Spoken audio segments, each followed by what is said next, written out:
Aleluia. Amém, amados? A paz do Senhor? Amém. Querido, pode tomar o teu assento.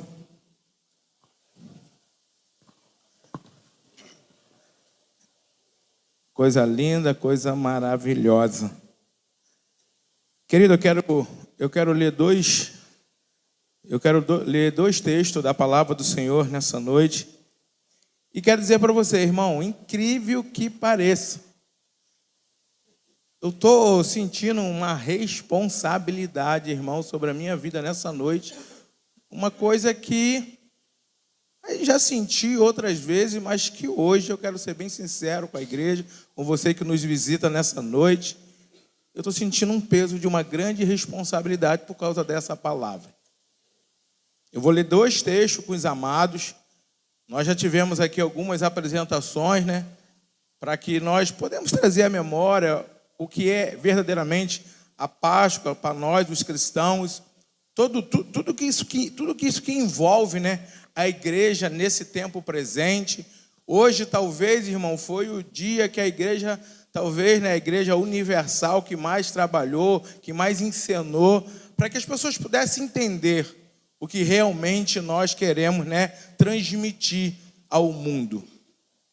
A gente está aqui como igreja porque nós queremos transmitir. Foi nos dado essa responsabilidade. Eu sei que às vezes o mundo tenta sempre, de alguma forma, ofuscar a verdade bíblica. Eles sempre tentam trazer, talvez até para ganhar um pouco de dinheiro, para, né, quem sabe, né, irmão, dar emprego. Tipo assim, tudo tem um objetivo. Mas nós, a igreja do Senhor, nós temos um objetivo muito maior. E hoje eu quero ler dois textos. E que o Espírito Santo possa falar ao seu coração. Primeiro eu quero que você abra a sua Bíblia no Evangelho segundo escreveu Marcos. Evangelho segundo escreveu Marcos. E depois nós vamos para Atos dos Apóstolos, capítulo de número 1. Marcos, capítulo de número 16, o versículo 1 vai dizer assim, ó. E passando o sábado, Maria Madalena, Maria mãe de Tiago e Salomé, compraram aromas para irem ungir o corpo de Jesus. E muito cedo, no primeiro dia da semana, e logo depois do nascer do sol, foram ao sepulcro. E diziam umas às outras: quem removerá a pedra da entrada do sepulcro? Olhando, porém, viram que a pedra, que era muito grande, já estava removida. E entrando no sepulcro, viram um jovem assentado à direita, vestido com um manto branco, e ficaram espantadas. E eles lhe disse: não vos assusteis, buscai a Jesus, o Nazareno, que foi crucificado, já ressuscitou, não está aqui. Vede o lugar aonde o puseram. Ide, porém, dizer aos seus discípulos e a Pedro, e ele vai adiante de vós para a Galiléia, e lá vereis como ele vos disse. Agora nós vamos para Atos dos Apóstolos, capítulo de número 1, o versículo de número 9. Atos dos Apóstolos, quem está relatando isso agora é Lucas, o evangelista Lucas, né? Como é que é? O clínico geral, né? O clínico geral Lucas, né? O doutor Lucas.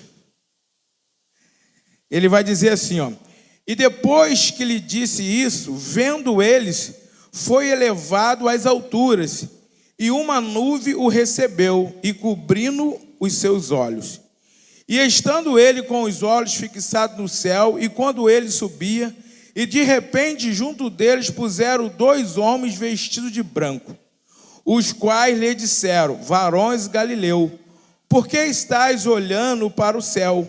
Esse Jesus, a quem dentre vós foi elevado ao céu, há de vir, e assim como para o céu o viste ir. Irmão, eu vou falar para você. Eu não sei se você já teve a experiência de quando você ligou a sua televisão e você pegou o filme no finalzinho. E aquilo ali te dá uma expectativa porque você não sabe como que foi antes. Aí, se você tiver aí, né, um aplicativo, uma Sky ou alguma antena aí, que você possa, né, gravar esse filme novamente, ou você vai lá e vai procurar no aplicativo da TV que dia que esse filme vai passar novamente. Por quê? Porque você quer ver ele pelo completo, porque o final dele foi marcante. Você viu só o pedacinho do final e aquilo chamou muito a tua atenção. E quando isso acontece, você fica com essa expectativa de querer ver como que o filme é por um completo. Eu quero trazer para você essa ilustração, porque, irmão, Israel agora estava vivendo, querido, os 33 anos da vida deles mais extraordinário. Israel é um povo que viveu sempre uma vida extraordinária. Eles sempre viveram grandes experiências. Mas esses últimos 33 anos foi algo, irmão, inexplicável. Por quê? Porque vem de uma paralisação muito grande. Vai vir de 400 anos de silêncio. Que eles, o povo de Israel, que estava tão acostumado a ouvir a voz de Deus, ele estava tão acostumado a sempre ver algo extraordinário da parte de Deus em toda a sua história. Desde que Deus chamou esse povo através de Abraão, eles viveram algo extraordinário, irmão. E hoje nós temos isso na palma das nossas mãos, essa história toda contada, nós conseguimos contemplar. Se nós quisermos saber até um pouco mais a fundo, nós podemos nos matricular aí num seminário, ou até mesmo pesquisar na internet, e você vai ver que a história de Israel, ela é extraordinária. Mas pelo um período de tempo, e não foi um período pequeno, foi um período de 400 anos, Israel agora, irmão, não ouvia a voz de Deus. Deus não se comunicava ao povo de forma nenhuma, nem com turim, nem com tumim, nem de forma nenhuma, nem com jumento, nem com nada. Deus agora decidiu calar, e o povo agora ficou 400 anos sem ouvir a voz de Deus. Mas de uma forma extraordinária agora, Deus vai começar a voltar a manifestar os seres humanos novamente.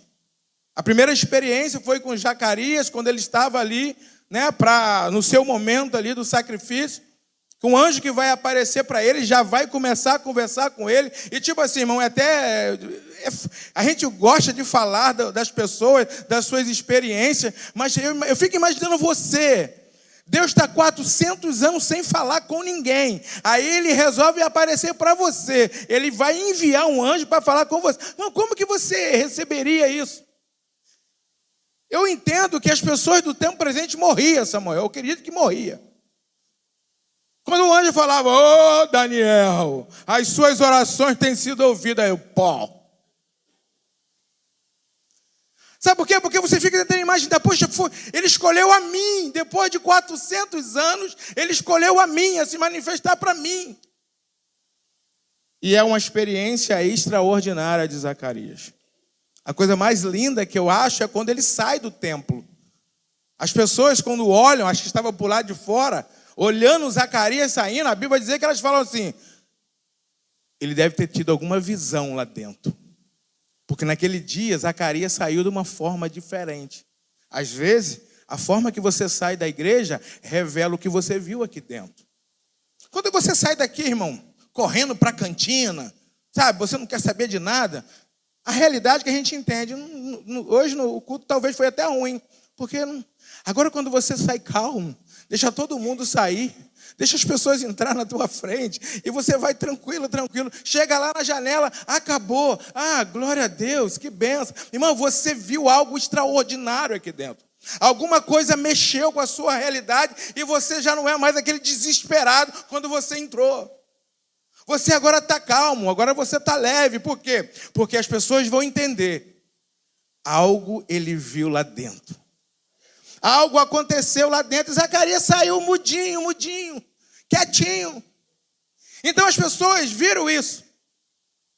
E agora Deus, né, por ter parado de falar, agora Deus abriu a boca de vez. Agora Deus abriu o céu para os anjos descer e começar a se comunicar com os seres humanos.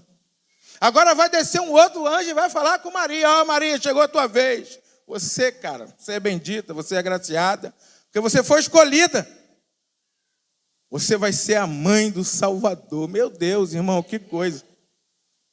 E as coisas começam a desenrolar, porque nós temos essa informação. O que eu estou falando para você, querido, é uma informação que está aí na palma das nossas mãos, através da Bíblia Sagrada.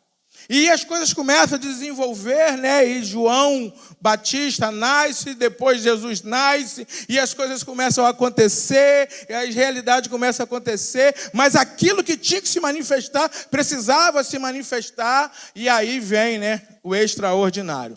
O dia que Jesus estava na fila do batismo, João batizando no Rio de Jordão, e vem agora Jesus para ser batizado. E João, ele falava uma coisa, né? Porque ele falava que aquele que vinha após ele era primeiro do que ele. Mas João nasceu primeiro.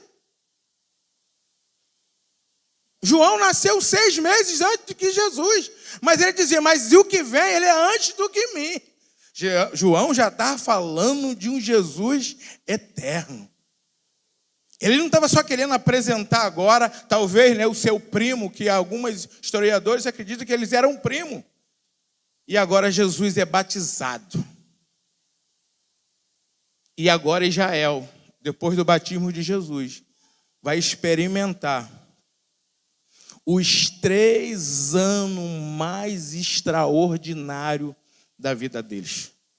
Não somente pela quebra do silêncio, não porque agora Deus começou a se manifestar novamente. Foram 30 anos que Deus voltou a falar. E agora foram 3 anos Deus usando Jesus na terra para fazer milagres extraordinários.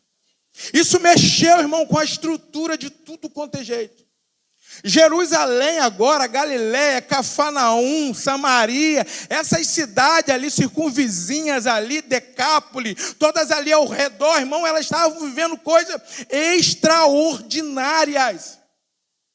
Agora, cego de nascença estava voltando a enxergar. Pessoas que já estavam dentro da urna, Jesus encostava e elas voltavam agora à vida. Agora aquele, irmão, que já estava morto há 4 dias. E Jesus traz a vida novamente. Agora imagine como é que era, irmão. Vamos ser sinceros, às vezes nós temos relatos de alguns milagres, a gente quer conhecer a pessoa, a gente quer ouvir os testemunhos das pessoas. Imagine eles vivendo isso lá, no literal. Eles literalmente participando disso tudo. Eles vendo, imagine como que foi esses 3 anos ali em Jerusalém, ali na Palestina. Imagine como que era essa sensação de saber que tinha alguém, se você encostasse a mão na sua orla, você saía curado, irmão. Meu Deus do céu, você pode tentar imaginar isso. Coisas extraordinárias estavam acontecendo. Aí a gente fala, né? A gente tem essa característica de falar, né, Felipe, que o sangue de Jesus tem poder. Mas se você for olhar para a Bíblia, o guspe de Jesus tinha poder, a roupa de Jesus tinha poder, o toque de Jesus tinha poder, tudo em Jesus tinha poder, irmão. Jesus cuspia, fazia lama, jogava na cara dos cegos, os caras enxergavam. O guspe de Jesus tinha poder. O toque de Jesus tinha poder. A roupa de Jesus. Eu não sei se os irmãos já brincaram de pique. Alguém já brincou de pique aqui? E eu me lembro, né? Porque quando a gente pegava assim, encostava só na roupa assim, aí o cara, roupa não tem sangue. Se lembra disso? Quem brincou disso, irmão? Eu não sou tão velho assim. Mas eu brinquei, que a gente fazia assim, ó. Aí o cara passava só a mão assim, peguei. Mentira, porque a roupa não tem sangue. Aí a roupa de Jesus não tinha sangue, mas tinha poder. Tinha poder, cara. Não, e o incrível não é a gente hoje entender que a roupa de Jesus tem poder. O mais incrível é alguém entender que na roupa dele tinha poder. Hoje nós falamos isso porque eu tenho informação. E a mulher que estava doente em casa, como é que ela sabia? Como é que ela colocou isso na sua cabeça? Não, eu vou lá, vou colocar a mão só na roupa. Você pode imaginar o que essa mulher O que essa mulher agora, ela estava falando? Se eu tocar na roupa, eu vou ser curada. Irmão, isso é muito extraordinário. E eles viveram isso. Eles viveram isso. Nós acreditamos pela fé que eles viveram isso. Está aqui, está escrito na Bíblia. O que faz a gente, literalmente, que está aqui, eu acredito, na terça, na quinta e no domingo e alguns outros dias. Por quê? Porque quando você lê a Bíblia e você consegue entender que eles viveram um momento extraordinário. E às vezes a gente fica aqui, né, nessa expectativa, porque quem é que não quer viver esses momentos extraordinários?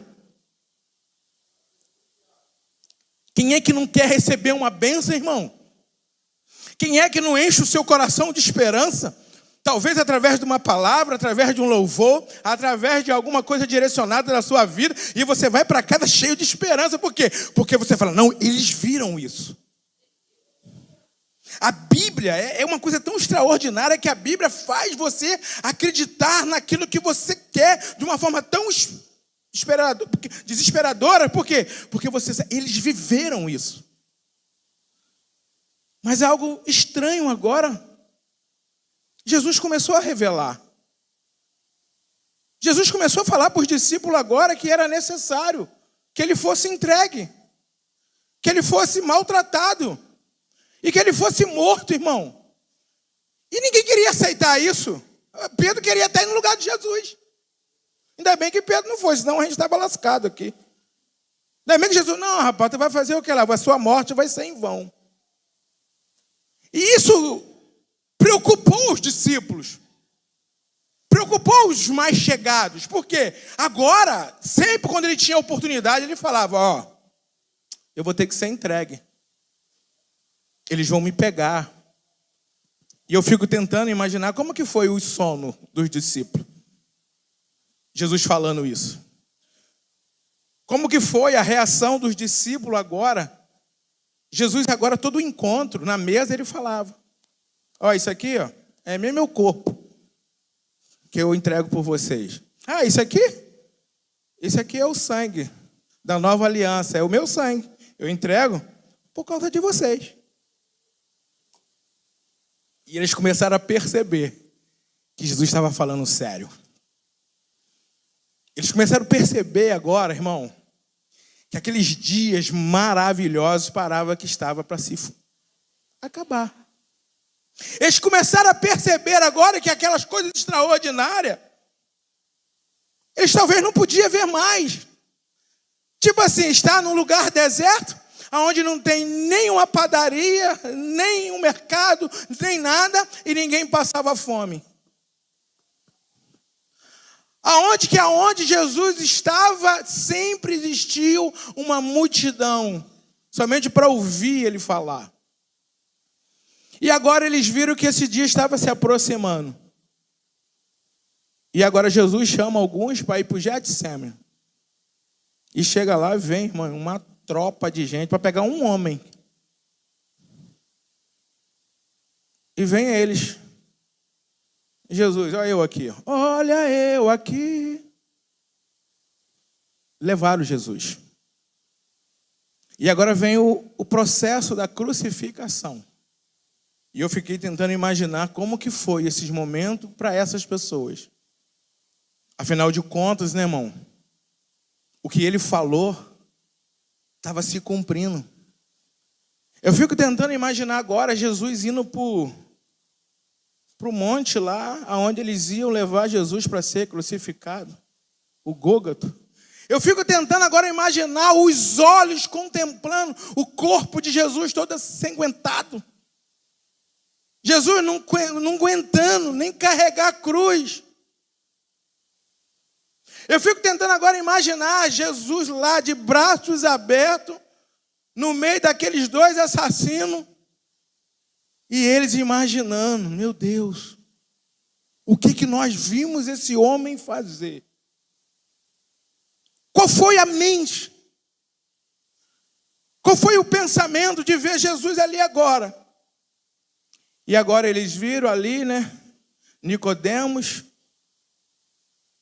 pegando o corpo de Jesus levando para o sepulcro ali de Arimateia, e uma pedra ser rolada, e agora aqueles anos maravilhosos estava dentro de um sepulcro agora, e para um momento vazio, ninguém falava nada. Ficamos assim, acho que estava mais ou menos assim em Jerusalém. Aquele silêncio total. Mas, logo após o sábado, Maria Madalena, Maria, mãe de Tiago, Salomé, vai ali e compra alguns aromas na ideia, de honrar Jesus. Os judeus têm esse costume, até para dar uma segurada no mau cheiro. Porque uma das preocupações lá, das irmãs de Lázaro, quando Jesus pediu para tirar a pedra, ela, Jesus, faz isso não, já tem 4 dias, já cheira mal. Então elas querendo ir ali para honrar Jesus. E lá com Lázaro, parecia o que impedia de Lázaro sair, parecia que era pedra, parece, A gente entende. E Jesus fala, tira a pedra. Porque é muito mais fácil tirar uma pedra do que chamar um defunto para fora. A pedra a gente tira, irmão. A pedra a gente joga dinamite nela. A pedra a gente joga marreta, talhadeira. Difícil é chamar o morto à vida novamente. E agora essas mulheres indo ali, com os seus aromas, imaginando, Elas queriam honrar Jesus. Elas queriam, irmão. Elas estavam determinadas, porque afinal de contas elas viveram 3 anos extraordinários das suas vidas. Tanto elas, tanto toda a Palestina. Mas no meio do caminho elas imaginaram, mas calma aí. Quem é que vai tirar? Era mulheres, irmão. Quem é que vai tirar a pedra? Meu Deus do céu. Elas indo agora com o coração querendo, mas elas, e agora? Quem é que vai tirar? A pedra é enorme. E elas imaginaram, como é que vai ser? Mas a coisa mais interessante é que o fato delas entender que tinha um obstáculo não fez elas desistirem de ir até o local. O fato delas saberem que existia um bloqueio, uma coisa que para elas seria dificílimo de remover, elas não deixaram de ir porque elas queriam muito. O que faz uma pessoa não desistir dos seus sonhos é o querer demais. Quando algumas pessoas desistem por alguns obstáculos, porque na sua realidade eles nunca perceberam a totalidade daquilo que eles querem para a sua vida. Então, quando eles começam a ver os obstáculos, eles desistem. Elas queriam honrar Jesus e a pedra não podia impedir. Aleluia. Mas aí, quando elas chegam lá, a pedra não era mais o obstáculo.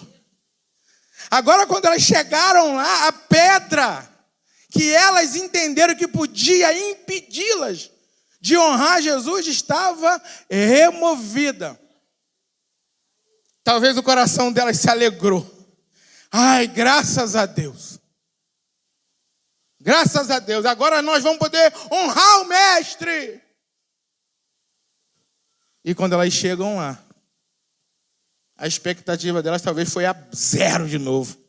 Ele não estava lá. Ele não estava lá. Aí estava quem? Um camarada vestido de branco. E vai chegar para fica tranquilo. Não precisa se perturbar, não. Vocês estão procurando Jesus, o Nazareno? Aquele que foi crucificado? Já ressuscitou. Aí ele vai chegar e vai falar, sabe, agora vocês vão avisar os outros discípulos e vai dizer a Pedro que ele vai à frente encontrar com eles, assim como ele disse. Irmão, meu Deus, como que é bom você ouvir uma história que a gente entende que é o final. Chegou o final do filme aqui. Você viu o filme todo. Você viu o anjo entregando para Maria que ela teria um filho? Você viu a gravidez de Maria? Você viu Maria conceber Jesus? Você viu Jesus crescer como um ser humano comum? Você viu Jesus ser batizado? Você viu Jesus se manifestando em milagre em diversas formas? E agora nós vimos Jesus morto na cruz, vê Jesus agora colocado no sepulcro, e agora nós vemos Jesus ser ressuscitado. Glória para a igreja. Acabou. Glória a Deus, acabou. Ele venceu a morte. Que bênção, irmão. Agora ele vai aparecer aos discípulos. Ele vai dar as últimas instruções aos discípulos. E agora, depois de dar as últimas instruções, a Bíblia vai dizer que ele vai ser elevado aos céus. E ali eles contemplando, a última visão extraordinária do Mestre. E uma nuvem cobre Jesus e ninguém vê Jesus mais. Quem aparece? Um cara vestido de branco. Que é a maior responsabilidade agora para a minha vida e para a sua vida. E o cara vai falar de novo. Porque foi assim que Jesus disse. Ei, igreja, por que vocês estão olhando para ele? Porque assim como ele foi, ele vai voltar. Não é o final do filme. O filme não acabou na ressurreição. Eu quero saber quem é que vai estar preparado para o final do filme. Eu quero saber que quando ele voltar, quem é que vai estar preparado para o final do filme.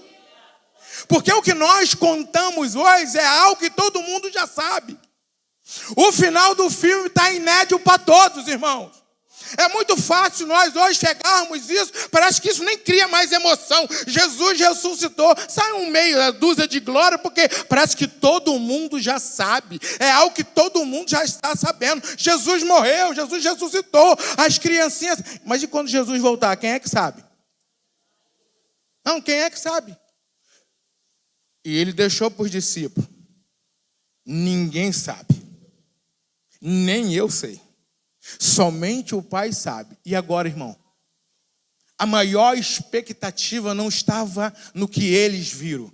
A maior expectativa está naquilo que nós um dia vamos ver. Ele voltando. Não vai ter nenhuma dúvida, não vai ser de ovo, ou de chocolate, ou de coelhinho, ou de qualquer coisa. Não, vai ser o último evento mundial para a igreja. Agora todo mundo vai ter que estar preparado. Agora todo mundo vai estar, por quê? Porque assim ele disse. Os discípulos, em algum momento, eles esqueceram do que Jesus disse. As mulheres esqueceram, gastaram dinheiro à toa, pastor Roque. Para que essas mulheres foram comprar aqueles óleos, aquelas especiarias? Para que gastou dinheiro à toa? Porque elas acreditavam que Jesus ia ficar morto lá. Elas acreditaram literalmente, vamos lá, ele está morto. Não, elas esqueceram que ele falou, não, ao terceiro dia. Se vocês for lá sábado, mas judeu não faz nada no sábado. Jesus quebrou eles na emenda. Não, se eu for lá para ressuscitar sábado eles não iam lá, não tinha como. Então, tipo assim, eles vão respeitar. Sábado eles não vão, mas eles vão querer ir lá em domingo. Querendo me achar lá domingo. Mas domingo foi o dia que ele falou que ele ia ressuscitar, pô. Domingo foi o dia que ele falou, tipo assim, vai lá em vão. Gastaram o dinheiro à toa. Chegaram lá, eu nem sei o que eles pegam aquele hoje. Jogaram aquilo fora, irmão. Acho que a satisfação foi tão grande. O que é isso? Joga isso fora. Jogaram fora. Mas o maior evento, a maior responsabilidade, não estava para eles, estava para nós. E agora eu quero dizer isso nessa noite. Quem é, irmão, que está preparado aqui para a volta de Jesus? Quem é que tem a consciência? Porque o que a igreja prega, que Jesus vai voltar para a igreja. E a igreja está representada para aqueles que aceitam Jesus como Salvador, que participa da ceia, que come do pão, que come do bebe do sangue, que tem comunhão com Ele.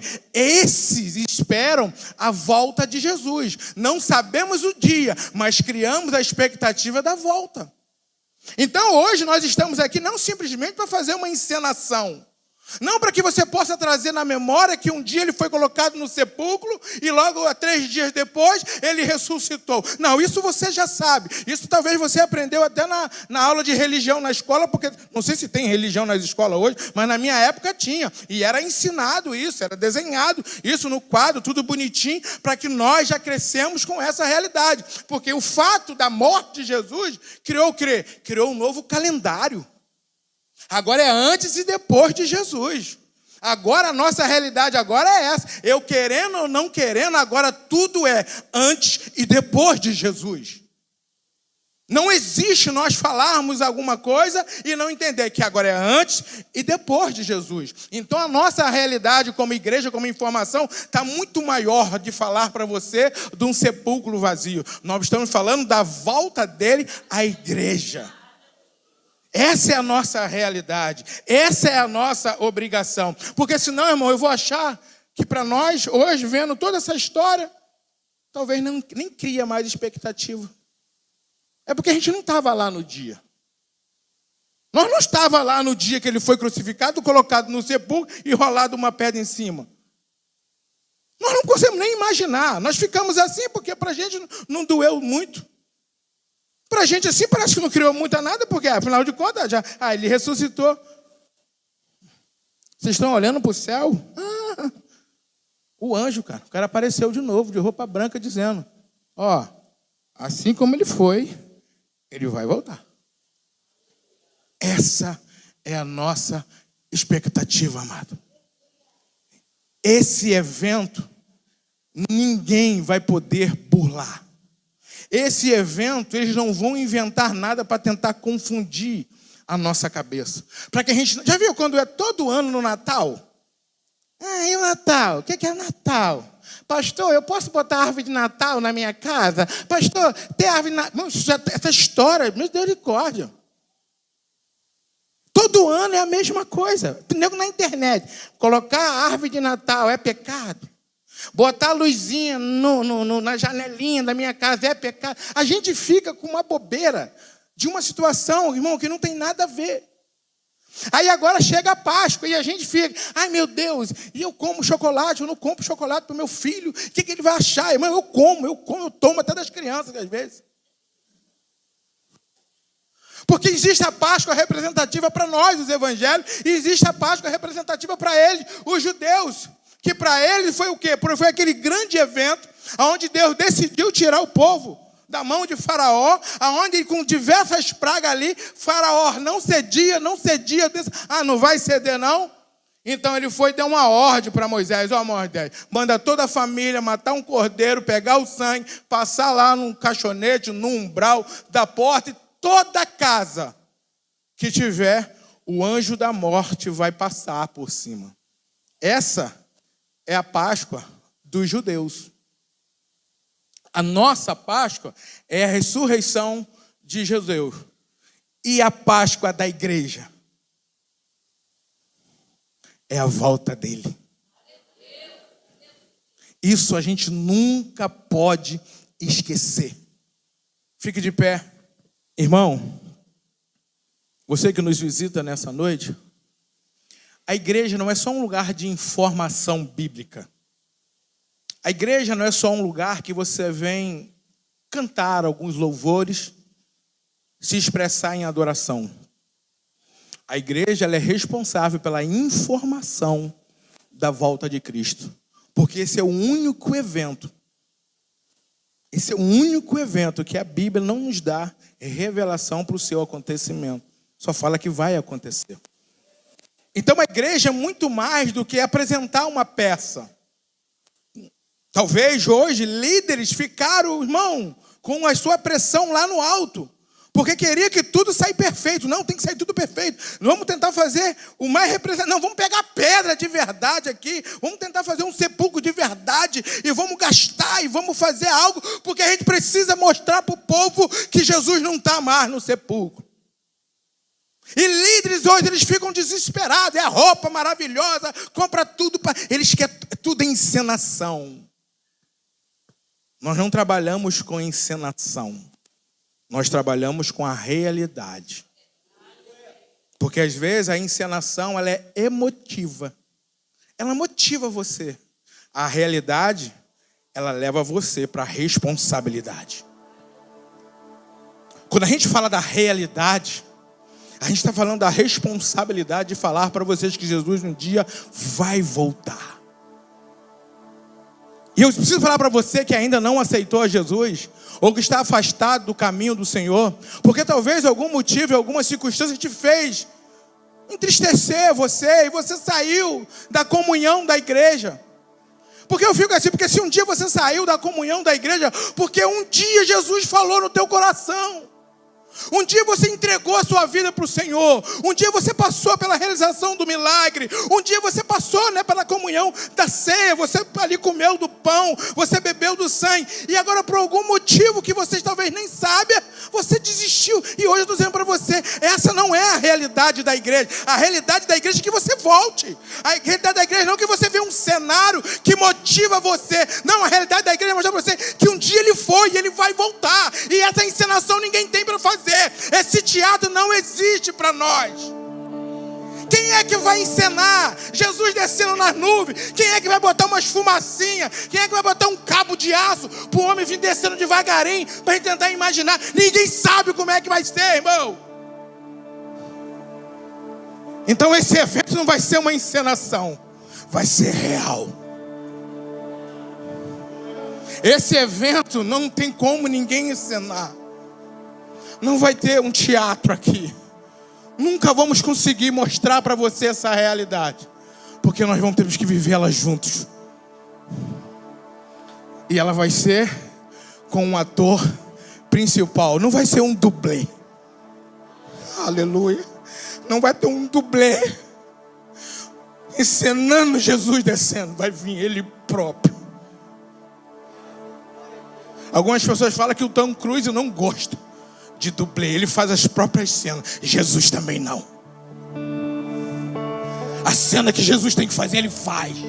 Pode ser cair, pode vir do céu, a altura que for. Ele sabe quando ele bater, ele vai vir com vida. Ele sabe que ele vai vir, vai pegar até. Pum! Cheguei. Falei que eu ia voltar. Eu voltei. E ele não é um vingador do futuro, não, irmão. E ele não é um vingador do futuro, não. E ele vai vir. E ele vai buscar.